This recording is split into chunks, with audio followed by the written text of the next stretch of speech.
Hello everyone, welcome again to my YouTube channel unique hashtag you. Unique hashtag you में आप सभी का फिर से बहुत बहुत स्वागत है। आज जो हमारा टॉपिक होने वाला है वो बहुत ही इम्पॉर्टेंट टॉपिक बोल सकते हैं, क्योंकि ये टॉपिक एक ऐसा टॉपिक है जो कि ये सिर्फ आपके ना कि बीएड ही एग्ज़ाम में बल्कि बीएड से आगे जो आप और भी टीचिंग एग्ज़ाम्स देंगे उन सभी में इस टॉपिक से क्वेश्चन आते ही आते हैं। फिर चाहे वो सीटेट का एग्ज़ाम हो या स्टेट टेट को भी हो या फिर और भी कोई भी टीचिंग एग्ज़ाम्स हों, उन सभी में इस टॉपिक से, इस चैप्टर से एग्ज़ाम में क्वेश्चन आते ही आते हैं। जैसा कि आप देख ही रहे हैं कि ये बीएड फर्स्ट ईयर का पेपर थर्ड का टॉपिक है, जो कि पेपर थर्ड हमारा होता है साइकोलॉजिकल पर्सपेक्टिव ऑफ एजुकेशन। उसका एक टॉपिक है कॉग्निटिव बेस्ड लर्निंग डिफ़िकल्टीज़ या डिसेबिलिटीज़, मतलब जो बच्चे के दिमाग में प्रॉब्लम्स हो जाती हैं जिसकी वजह से बच्चे की राइटिंग, रीडिंग या और भी स्किल्स में प्रॉब्लम्स आती हैं, उससे रिलेटेड ये हमारा टॉपिक है। जैसे कि ये काफ़ी इम्पॉर्टेंट टॉपिक है, तो चलिए स्टार्ट करते हैं इस टॉपिक को बिना किसी देरी के साथ। इस चैप्टर में 4 टाइप्स की डिफ़िकल्टीज़ के बारे में बात की गई है। Number 1 dyslexia, number 2 dysgraphia, number 3 dyscalculia and number 4 is dyspraxia. Dyslexia क्या होता है? डिसलेक्सिया हमारी जो रीडिंग से रिलेटेड प्रॉब्लम होती है, जो बच्चों को रीडिंग से रिलेटेड प्रॉब्लम हो जाती है, वो हमारी डिसलेक्सिया होती है। इसमें बच्चों को रीडिंग करने में दिक्कत आती है, उसको समझने में, वर्ड्स को समझने में, लेटर्स को समझने में बच्चों को दिक्कत आती है। ये हमारी डिसलेक्सिया होती है। डिफ़िकल्टी जो होती है वो है डिस्ग्राफिया। इसमें बच्चे को लिखने में डिफ़िकल्टी होती है। वो बच्चे की राइटिंग इतनी गंदी होती है कि इसमें समझ में नहीं आता है कि बच्चे ने लिखा क्या है। देन थर्ड डिफ़िकल्टी जो होती है वो होती है डिसकैलकुलिया। इसमें बच्चे को मैथ्स स्किल में प्रॉब्लम होती है, significant problem in maths skills. Maths की कैलकुलेशन करने में इसमें बच्चे को प्रॉब्लम्स होती हैं, इसीलिए इसका नाम भी डिसकैलकुलिया है। कैलकुलेशन में बच्चे को प्रॉब्लम आती है। द लास्ट डिफ़िकल्टी जो है वो हमारी है डिस्पेक्सिया। इसमें मोटर स्किल्स में प्रॉब्लम्स होती है, मतलब fine motor skills, gross motor skills जो होती हैं हमारे शरीर की, मतलब फाइन मोटर स्किल्स जैसे कि हमारी फिंगर्स हो गई हैं, फिंगर्स का काम मूव करना, या लेग्स की फिंगर्स हो गई, ये सब जो फिंगर्स में प्रॉब्लम्स हो जाती हैं, मतलब फाइन मोटर स्किल्स में जो प्रॉब्लम्स आ गई, या मोटर स्किल्स में बैलेंस नहीं बना पाता है बच्चा, इसमें सही से चलना फिरना नहीं सीख कर पाता है। ये हमारी डिस्प्रेक्सिया होती है। Significant problems in motor skill is called dyspraxia. चलिए अब इसको हम लोग और डिटेल में जानते हैं। इसको अब हम लोग एक टेबल के थ्रू समझेंगे, इससे आप लोग को समझने में भी काफ़ी ईजी रहेगा। चलिए, types of learning difficulties and symptoms. पहले learning difficulty, area of difficulty, symptoms and their examples. पहली हमारी जो थी वो है डिसलेक्सिया। इसमें क्या होता है, एरिया ऑफ डिफ़िकल्टी, इसमें ये आती है हमारी प्रोसेसिंग लैंग्वेज। डिसलेक्सिया में बच्चे के माइंड में लैंग्वेज में प्रोसेसिंग में दिक्कत आती है, मतलब बच्चे को लैंग्वेज प्रोसेस करने में, समझने में कि उस क्या लिखा है वो समझने में बच्चे को दिक्कत आती है। बच्चा समझ ही नहीं पाता है कि ये वर्ड मिला के सेंटेंस क्या बन रहा है या ये वर्ड ही क्या लिखा है, बच्चे को क्लियर ही नहीं हो पाता है, समझ ही नहीं आता है। इस वजह से बच्चा रीड भी नहीं सही से कर पाता है। और इसके सिम्टम्स क्या क्या होते हैं, देखिए सिम्टम्स हमारे होते हैं रीडिंग, राइटिंग एंड स्पेलिंग, मतलब बच्चे को रीड करने में अगर दिक्कत आ रही है तो, और या फिर राइटिंग करने में, मतलब अगर जब बच्चा रीड ही नहीं कर पाएगा सही से तो राइट करने में भी, उसको लिखने में भी दिक्कत आएगी। और जब राइटिंग नहीं होगी तो उसकी स्पेलिंग एरर्स भी आनी है। इसमें यही होता है कि प्रोसेसिंग में, मतलब प्रोसेसिंग लैंग्वेज, उसकी लैंग्वेज ही जब वो क्लियर नहीं है तो बच्चा रीड नहीं कर पाएगा। अगर बच्चे के अंदर ये सिम्टम्स दिखते हैं तो उसको डिसलेक्सिया हो सकता है। और इसका एग्जाम्पल क्या हो, एग्जाम्पल हमारा है जैसे कि लेटर एंड वर्ड्स में बी रिटन और प्रोनाउंस बैकवर्ड। बच्चा लेटर या वर्ड्स को लिखेगा या फिर बोलेगा, वो बैकवर्ड उसमें बोलता है। जैसे कि ये आपको मैं एग्जाम्पल दिखा रही हूँ।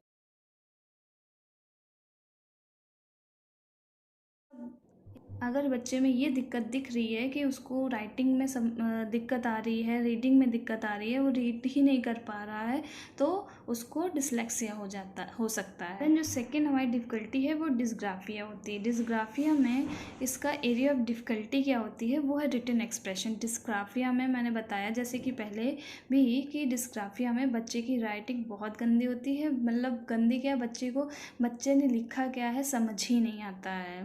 देखिए जो सिम्टम्स इसके क्या हो जाते हैं, हैंड राइटिंग, स्पेलिंग, कंपोजिशंस, मतलब राइटिंग में ही समझ में ही नहीं आता है क्या लिख रहा है क्या नहीं कर रहा है। बहुत ज़्यादा इसकी राइटिंग गंदी हो जाती है, बिल्कुल समझ नहीं आता वो कि उसने क्या लिखा है। एकदम कभी लेटर्स बड़े हो गए या स्मॉल हो गए, अल्फ़ाबेट्स वगैरह। डिस्ग्राफिया का एग्जाम्पल है a person handwriting not fitted within the line of a sheet, notebook paper और words being equally space apart. जैसे कि मैंने बताया आपको कि बच्चे की राइटिंग लाइंस में फिट नहीं होती हैं, कभी वो ऊपर ले जा रहा है, कभी नीचे, कभी बड़ा लिख रहा है या कभी छोटा लिख रहा है। और तो ऐसा बच्चा करता रहता है। या तो फिर words not being equally space part, कहीं पे ज़्यादा स्पेस दे दिया या फिर कहीं गैप ही नहीं दिया राइटिंग में लिखने में।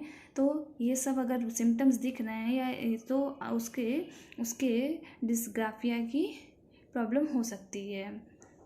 ठीक है। देन हमारा आता है डिस्कैलकुलिया। डिस्कैलकुलिया जैसे मैंने बताया, कैलकुलिया मतलब कैलकुलेशन। इसमें बच्चे को मैथ्स की कैलकुलेशन में प्रॉब्लम होती है। इसके सिम्टम्स हो जाते हैं calculation, remembering maths facts. Calculation अगर बच्चा नहीं कर पा रहा है सही से, या फिर उसको मैथ्स फैक्ट्स में जैसे कुछ फॉर्मूलेज वगैरह उसको नहीं समझ आ रहे हैं, वो नहीं समझ पा रहा है। काउंटिंग अगर बैकवर्ड जैसे काउंटिंग करते हैं सेंडिंग या डिसेंडिंग ऑर्डर्स में जो काउंटिंग होती है, वो बच्चा डिसेंडिंग ऑर्डर में नहीं कर पा रहा है बैकवर्ड में, तो भी उसको ये डिस्कैलकुलिया की प्रॉब्लम हो सकती है। अगर बच्चा अपनी एज के अकॉर्डिंग उसके बाद भी वो चीज़ नहीं कर पा रहा, तब ऐसा नहीं कि उस समय ही अगर बच्चा नहीं कर पा रहा तो उसको डिस्कैलकुलिया है, ऐसा कुछ नहीं। बट अगर एज से भी काफ़ी ज़्यादा बड़ा हो जाए, उसके बाद भी उसको नहीं समझ आ रहा है, तो फिर उसको ये प्रॉब्लम हो सकती है। जैसे कि इसमें एग्जाम्पल है कि understanding that the numeral 10 is the same as the word 10 and that these both means 10 item. मतलब कि बच्चे को इतना ये समझने में भी उसको दिक्कत आएगी कि जैसे कि हम लोग काउंटिंग में 10 लिख रहे हैं, और उसको अगर हम लोग वर्ड्स में भी, नंबर में मैंने 10 लिख दिया और वर्ड्स में भी अगर हम उसको वर्ड्स में 10 लिख रहे हैं, तो उसको ये क्लियर नहीं होगा, उसको समझ नहीं आएगा कि काउंटिंग वाला नंबर वाला 10 और वर्ड वाला 10 दोनों ही 10 आइटम्स की ही बात हो रही है। तो उसको बच्चे को ये भी क्लियर नहीं हो पाएगा, वो समझ नहीं पाएगा। देन सेकेंड जो एग्जाम्पल हो सकता है काउंटिंग मनी और मेकिंग चेंज। पैसे गिनने में या फिर चेंज में, पैसे को चेंज करने में उसको दिक्कत आएगी। तो नेक्स्ट हमारा है डिस्प्रैक्सिया। इसमें बच्चों को मोटर स्किल्स में प्रॉब्लम्स होती हैं, फाइन मोटर स्किल्स में प्रॉब्लम्स होती हैं, ग्रॉस मोटर स्किल्स में। इसकी वजह से बच्चों को पुअर बैलेंस हो जाता है, वो बैलेंस सही से नहीं आ पाता है, चल फिर नहीं पाते हैं बच्चे सही से, या पुअर हैंड आई कोऑर्डिनेशन होता है, क्योंकि फाइन मोटर स्किल्स में होता है।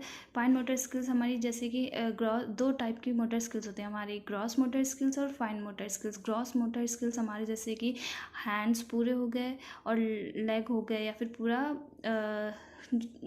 ये हमारे हैंड्स या लेग्स हमारे पूरे ग्रॉस मोटर स्किल्स में आते हैं। फाइन मोटर स्किल्स जैसे कि उसकी हमारी उंगलियां हो गई, फिंगर्स हो गई हैंड्स की, जिससे हम लोग छोटे छोटे काम करते हैं, जैसे कि पेंसिल पकड़ना, या फिर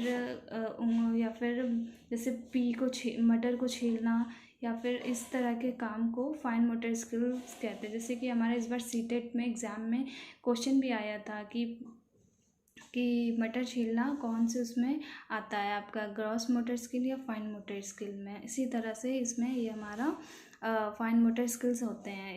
इससे हमारा सिम्टम्स क्या होते हैं कि इसमें पुअर बैलेंस या फिर पुअर हैंड आई कोऑर्डिनेशन होता है, बैलेंस एंड मूवमेंट इशू।